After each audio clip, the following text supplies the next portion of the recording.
The faces,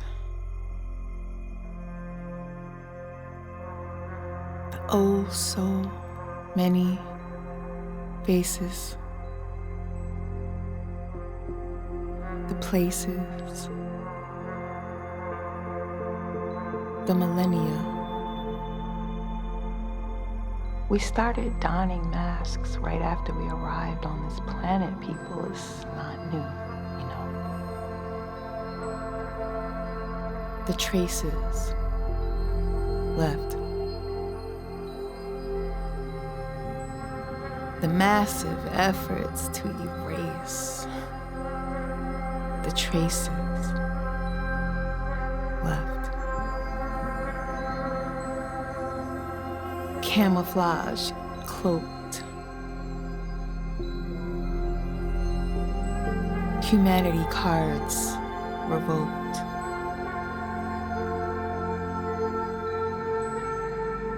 All of the cotton, indigo, and tobacco crops have been smoked.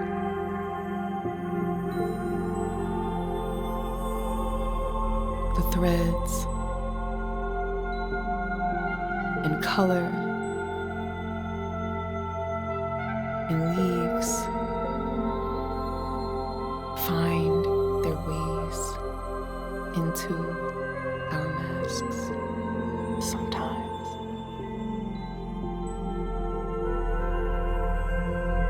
Rituals, routines, trauma, drama, celebration, tradition,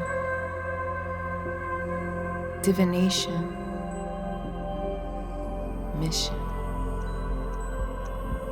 warring, mourning, hiding, creating, continuing, continuing, continuing.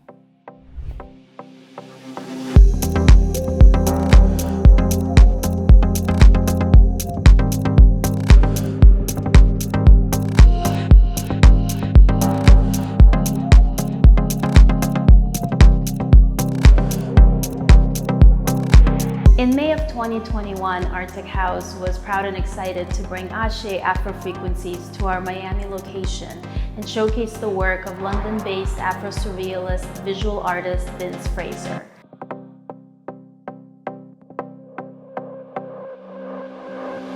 Ashe is actually an African name, it originates from Nigeria, and that basically means speaking things into existence. You have a power within you to make things happen and to produce change.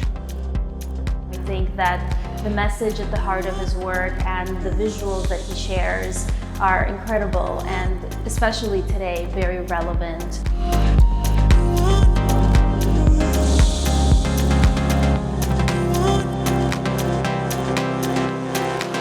My method of working has been more collage based, so I've always taken lots of different elements around me and then merged them together to create something new. I tend to use these masks, they're taken from the past, and then I bring them into the present, having dreams and kind of breaking the dreams up, you know, and then kind of putting them back together again, so to speak, and creating something even more wild, you know. The exhibition itself is a celebration of Black culture. I tend to use a lot of masks, focusing as well a little bit on sort of African kings and queens of the past, and then also like social justice element as well, you know, like the Floyd incident and the various different incidents, what happened last year, sort of my interpretation of reality, the way I kind of see things through my eyes. Traditionally, Vince Fraser has been showcasing his work through the computer screen. We were trying to see how can we bring his story to our space. Although the works of Vince Fraser are digital, it is very different to be able to see them on your phone or on a computer screen versus being in a room where they're projected all around you in a collage-like narrative, or to be able to stand in front of an artwork and see it respond to you and move with you. So our creative team took all the visuals and assets that Vince Fraser shared with us, his collection of work, and we were able to transform it into an interactive and immersive experience. We received all the separate assets from Vince, and from there we recreate again the whole graphic so it can be fit on the different projection spaces. The interactive masks and other installations here, the process was first to optimize all his work, creating like with low poly 3D models. And from there, we use Notch and Touch Designer to create the face tracking and create the whole interaction.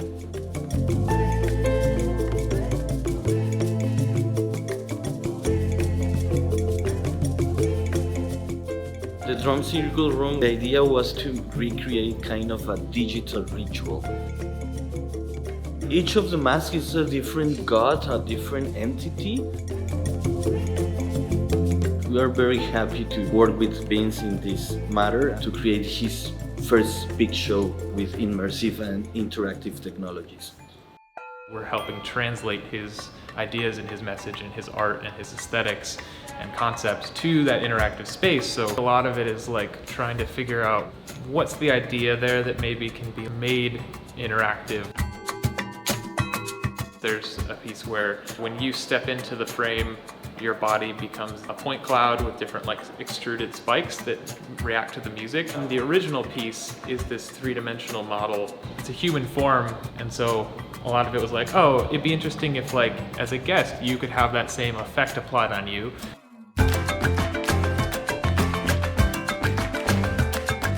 The heads were challenging because his original, they kind of spin. So that still happens, but when you step in, they kind of like watch and follow you. Floating figures that kind of rotate and echo. As you move through the space, the perspective shifts. There's a hallway with the Africa map on the floor that rotates, and there's all of these kind of different like objects. It's a sort of three-dimensional collage that rotates and echoes. His original just had one of those that was like flipping and echoing, and so I think, you know, through some different iterations, we said, oh, what if that's on the floor in a hallway? And then it's like the interaction kind of came naturally that it's like, oh yeah, if you walk over one of them, then it should trigger and flip.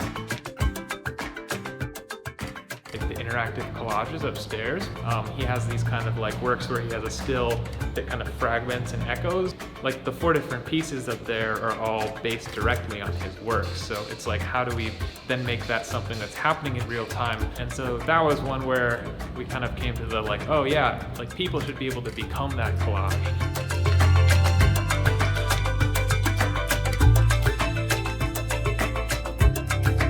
Interdisciplinary art, just there's so many possibilities that you don't get through one discipline. You can find kind of like completely new perspectives or ways of looking at things, and I think that's what's powerful about these collaborations, because as an individual we have our own sort of bubble and perspective and like practice, and we know certain tools and we know certain mediums, but through not only bringing the different sort of practices together but people's perspectives together, you get something that you wouldn't necessarily be able to say otherwise as an individual.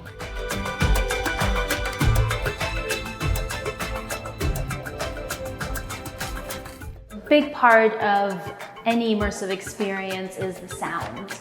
Central to the audio experience of the installations is the poetry of Ursula Rucker.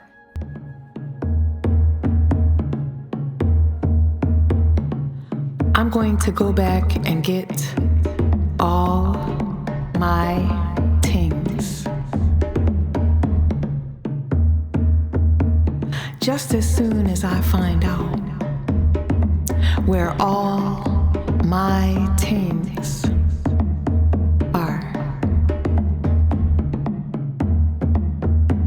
'Cause we've been lost. She's an artivist and poet based in Philadelphia, and 4 of her poems can be heard in different parts of the space, and they have been seamlessly fused with the visuals and the overall experience.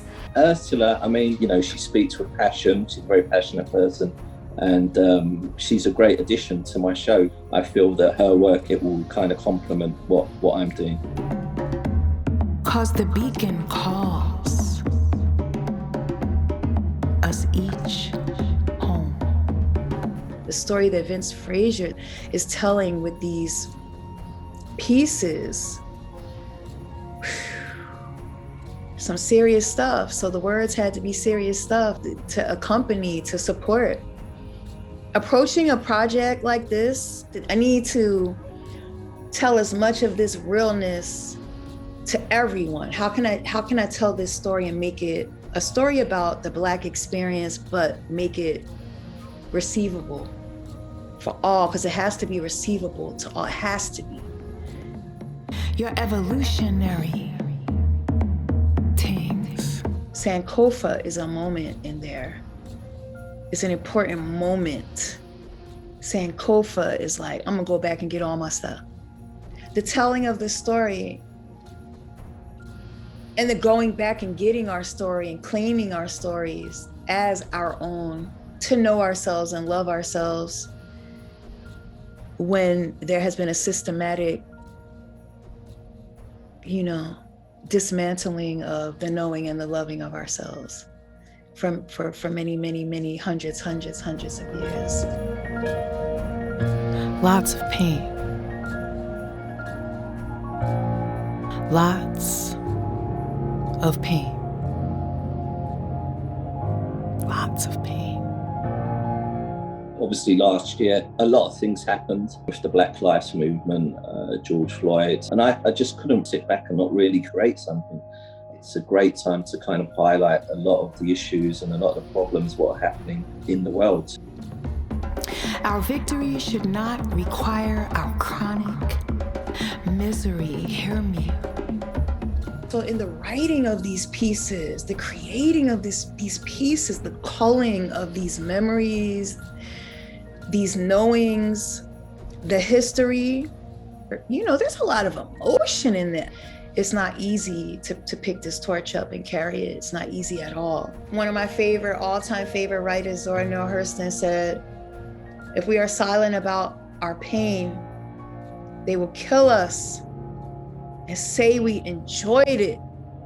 It's for the collective good of humanity. The truth must rise and win, because the truth is love, and love must win.